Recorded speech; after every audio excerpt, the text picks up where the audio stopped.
Do you want to know the best meal you could eat to help reduce plaquing in your arteries or even help prevent cardiovascular disease? I've done a lot of videos on what to avoid to prevent heart disease. Today, I'm going to primarily focus on what to eat. We first have to give you a little background of what is going on behind the scenes as far as cardiovascular disease. Primarily, we're going to talk about plaque. What is in plaque?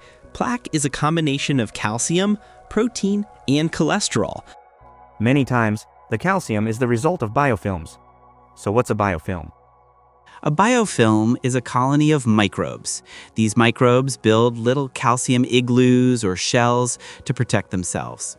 So when you see calcium plaque in the arteries, underneath that plaquing, there could be a microbial community. Biofilms tend to accumulate on roughened edges. If the arteries were nice and smooth and strong, they probably would never accumulate. What causes them to get stuck on the inside of the artery wall? That would be some type of lesion or oxidation or inflammation or damage. Damage can come from excessive sugar in the diet, or if you are a diabetic or pre-diabetic. It can also come from omega-6 fatty acids, junk foods, alcohol, all sorts of things. When you see plaquing, you're also going to see this LDL, a very specific kind, the small, dense particle size. And that's correlated too with a high sugar, high carb diet. The cholesterol is always in a little shuttle bus. The LDL is a protein that carries cholesterol. It comes in the form of a band-aid with the cement, the calcium. Then, you'll also get a fibrous tissue, like a protein cement, that kind of mixes in with the calcium and the cholesterol as a band-aid. And then you'll see a thrombus or a clot forming too, in that same area. Given that information, what can we do to prevent, slow down, or reverse this situation? We need to focus on key vitamins. One of the controlling vitamins with calcium is vitamin K2. Vitamin K2 drives the calcium into the bone. Without enough K2, calcium tends to develop in the soft tissues of the body, not just your arteries, but also in the joints as well. High vitamin C foods are definitely necessary for this meal. It is crucial for keeping your vessel wall strong and preventing lesions. Also, vitamin E is very, very important. It helps prevent those lesions on the inside wall of the artery called endothelial tissue. To avoid that lesion in the artery, it is essential to keep your omega-6 fatty acids very low and keep your omega-3 very, very high. There are several studies that links periodontal bacteria, the bacteria in your mouth, actually ending up in the plaquing in your arteries.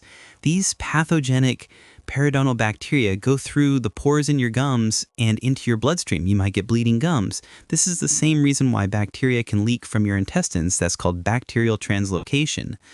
So a really important thing in this meal should be omega-3 fatty acids. Wild-caught salmon. What food is very, very high in omega-3? That would be wild-caught salmon. If you include salmon in this meal, you're going to have a good amount of omega-3 fatty acids, which is going to support the arteries as well as the heart muscle itself. Having enough omega-3 will decrease your inflammation as well in your arteries, and doing that can actually lower blood pressure as well. Now, for the most important component. This thing has like 7 times the requirements of vitamin C. It also gives you a strong probiotic effect. I am talking about sauerkraut. It is a fermented cabbage product loaded with lactic acid bacteria. Lactic acid bacteria can act as an ACE inhibitor to help lower blood pressure. It can inhibit biofilms. It can decrease the risk of cardiovascular disease by supporting your gut. There is a huge relationship between a healthy gut and a healthy heart. Lactic acid bacteria can help regulate LDL cholesterol, especially the small dense particle size LDL. It can enhance your production of secondary bile salts, which helps the absorption of more vitamin E, vitamin D, and vitamin K2. All 3 of those are fat soluble and can greatly support the cardiovascular tissue. And it just so happens that sauerkraut is loaded with vitamin K2. Sauerkraut is a superfood for the heart. It supports the gut lining to prevent these microbes from traveling through a leaky gut up into the heart.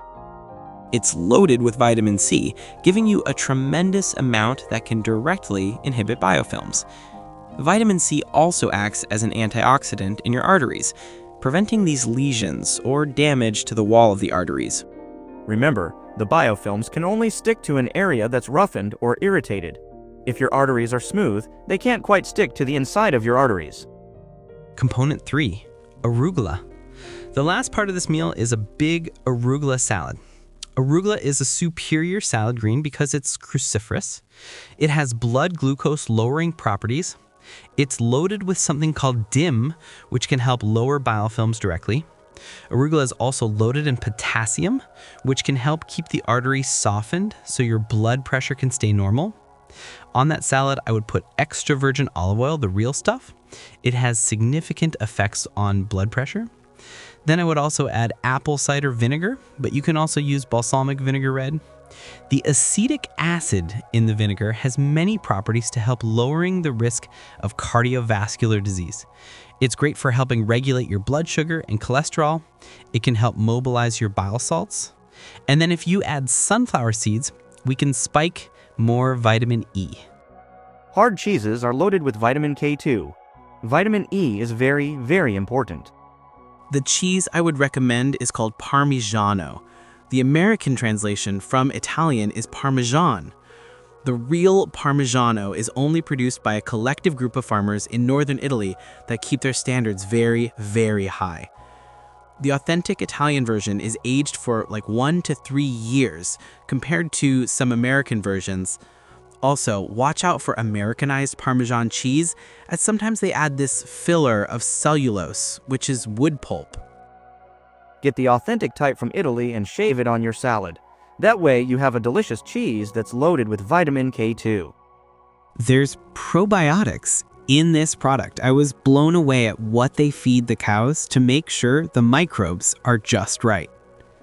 Final component, garlic. The last thing I'm going to recommend to put on your salad is garlic. Garlic is great for the heart. It actually can thin the blood. It can help lower your blood pressure. It's antimicrobial and antibiofilm. All right, so now that you have that information, this is the best meal to prevent, slow down, or reverse the situation.